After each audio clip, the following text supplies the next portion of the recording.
नमस्कार, आपके साथ मैं रोहित कुमार। आप हैं न्यूज फॉर नेशन पर। पहले पार्टी, फिर पद और फिर बंगला, ये सब गंवाने के बाद भी चिराग पासवान की आखिर वो मजबूरी क्या है जिसकी वजह से वो बीजेपी के साथ उन एक बार फिर से चले आए। बड़ी बात यह कि चिराग पासवान ने नीतीश कुमार से लड़ाई तो ली, लेकिन इसका खामियाजा चिराग पासवान को अपनी पार्टी, परिवार, सब कुछ तोड़ करके चुकाना पड़ा।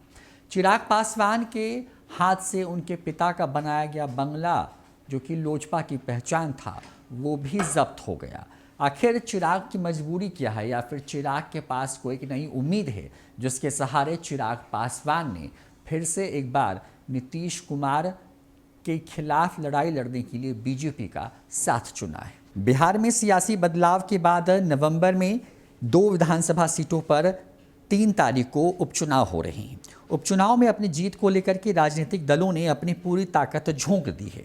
उपचुनाव में से जो सबसे बड़ी बात सामने आई है वो है पार्टी, पद और बंगला गंवाने के बाद भी लोजपा रामविलास प्रमुख चिराग पासवान बीजेपी के लिए गोपालगंज और मोकामा में चुनाव प्रचार करने को तैयार क्यों हुए।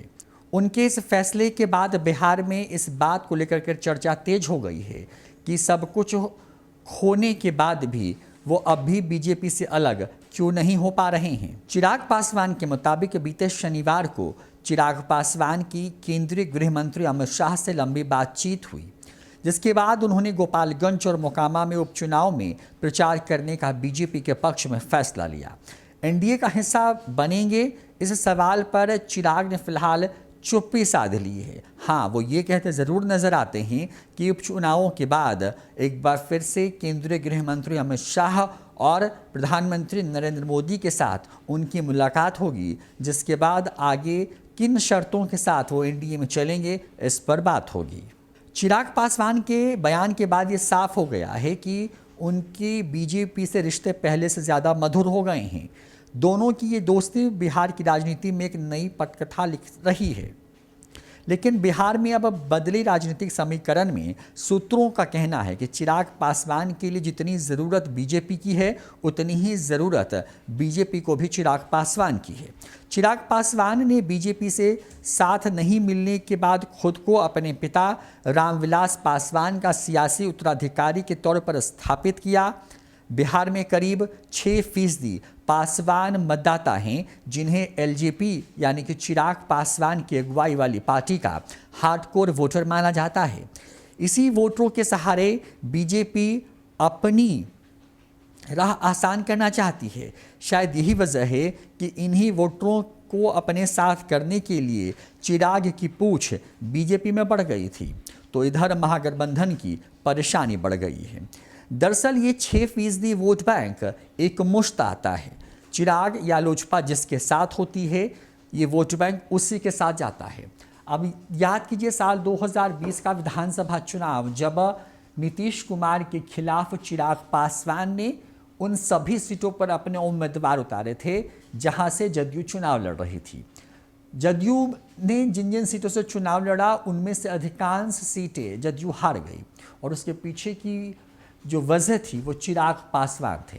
कहा यह जा रहा था कि चिराग पासवान, क्योंकि उनके पिता रामविलास पासवान का विधानसभा चुनाव के ऐन पहले निधन हुआ था, ऐसे में चिराग पासवान के नाम पर जो पासवान वोटर हैं वो वोट शायद ना करें और जदयू इसका फ़ायदा उठा ले। लेकिन बीजेपी और चिराग पासवान को ये बात शायद मालूम थी।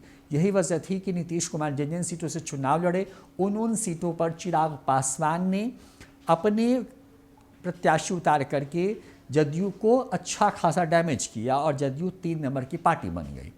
ये 6% वोट ही ऐसा है जिस पर चिराग राज करते हैं। ठीक उसी तरीके से जिस तरीके से MY पर राज करने के बाद लालू यादव के बारे में कही जाती है, और हालिया सालों में स्वर्ण वोट बैंक पर राज करने की बात बीजेपी की कही जाती है। हालांकि चुनाव में जो है परिस्थितियाँ बदलती रहती हैं। चिराग पासवान फिलहाल बीजेपी की मजबूरी हैं, लेकिन चिराग अगर माने हैं तो इसके पीछे की वजह ये होगी कि चिराग ने अपनी शर्तें रखी होंगी और उस पर अमित शाह से लेकर के पूरा केंद्रीय बीजेपी नेतृत्व सहमत होगा। देखना होगा कि ये दोस्ती आगे किस तरफ बढ़ती है, क्योंकि फिलहाल तो दोनों को एक दूसरे की ज़रूरत है, लेकिन क्या ये ज़रूरत आने वाले वक्त में एक ठोस साझेदारी के तौर पर भी नजर आएगी, इस पर सबकी नज़रें टिकी हैं। फिलहाल इस वीडियो में इतना ही। नमस्कार।